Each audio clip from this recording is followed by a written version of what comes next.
नामक युवक था। स्वभाव का बड़ा ही शांत एवं सुविचारों वाला व्यक्ति था। उसका छोटा सा परिवार था जिसमें उसके माता पिता, पत्नी एवं 2 बच्चे थे। सभी से वो बेहद प्यार करता था। इसके अलावा वो कृष्ण भक्त था और सभी पर दया भाव रखता था।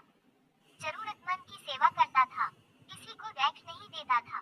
उसके इन्हीं गुणों के कारण श्री कृष्ण उससे बहुत प्रसन्न थे और सदैव उसके साथ रहते थे। और राधे श्याम अपने कृष्ण को देख भी सकता था और बातें भी करता था। इसके बावजूद उसने कभी ईश्वर से कुछ नहीं मांगा। वह बहुत खुश रहता था क्योंकि ईश्वर हमेशा उसके साथ रहते थे, उसे मार्गदर्शन देते थे। राधे श्याम भी कृष्ण को अपने मित्र की तरह ही पुकारता था और उनसे अपने विचारों को बांटता था। एक दिन राधे श्याम के पिता की तबीयत अचानक खराब हो गई। उन्हें अस्पताल में भर्ती किया गया। उसने सभी डॉक्टर्स के हाथ जोड़े, अपने पिता को बचाने की मिन्नतें की, लेकिन सभी ने उससे कहा कि वो ज्यादा उम्मीद नहीं दे सकते और सभी ने उसे भगवान पर भरोसा रखने को कहा। तभी राधेश्याम को कृष्ण का ख्याल आया और उसने अपने कृष्ण को पुकारा। कृष्ण दौड़े चले आए। राधेश्याम ने कहा, मित्र, तुम तो भगवान हो, मेरे पिता को बचा लो। कृष्ण ने कहा, मित्र, ये मेरे हाथों में नहीं है। अगर मृत्यु का समय होगा तो होना तय है। इस पर राधेश्याम नाराज हो गया और कृष्ण से लड़ने लगा। गुस्से में उन्हें कोसने लगा। भगवान ने भी उसे बहुत समझाया पर उसने एक न सुनी। तब भगवान कृष्ण ने उससे कहा, मित्र, मैं तुम्हारी मदद कर सकता हूँ, लेकिन इसके लिए तुम्हें एक कार्य करना होगा। राधेश्याम ने तुरंत पूछा, कैसा कार्य? कृष्ण ने कहा, तुम्हें किसी एक घर से मुट्ठी भर ज्वार लानी होगी और ध्यान रखना होगा कि उस परिवार में कभी किसी की मृत्यु न हुई हो। राधेश्याम झट से हाँ बोलकर तलाश में निकल गया। उसने कई दरवाजे खटखटाए।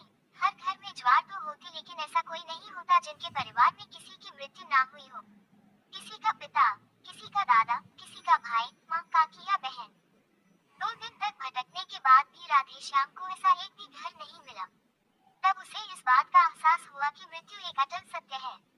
इसका सामना सभी को करना होता है, इससे कोई नहीं भाग सकता।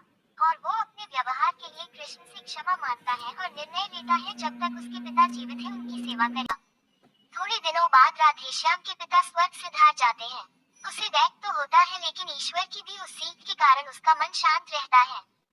दोस्तों, इसी प्रकार हम सभी को इस सच को स्वीकार करना चाहिए कि मृत्यु एक अटल सत्य है, उसे नकारना मूर्खता है। दैख होता है, लेकिन उसमें फंस जाना गलत। केवल आप ही उस दैख से पीड़ित नहीं है, अपितु संपूर्ण मानव जाति उस दैख से सामना करती ही है। ऐसे सच को स्वीकार कर आगे बढ़ना ही जीवन है। कई बार हम अपने किसी खास के चले जाने से इतने बेबस हो जाते हैं कि सामने खड़ा जीवन और उससे जुड़े लोग हमें दिखाई ही नहीं पड़ते। ऐसे अंधकार से निकलना मुश्किल हो जाता है। जो मनुष्य मृत्यु के सत्य को स्वीकार कर लेता है उसका जीवन भार विहीन हो जाता है और उसे कभी कोई कष्ट तोड़ नहीं सकता।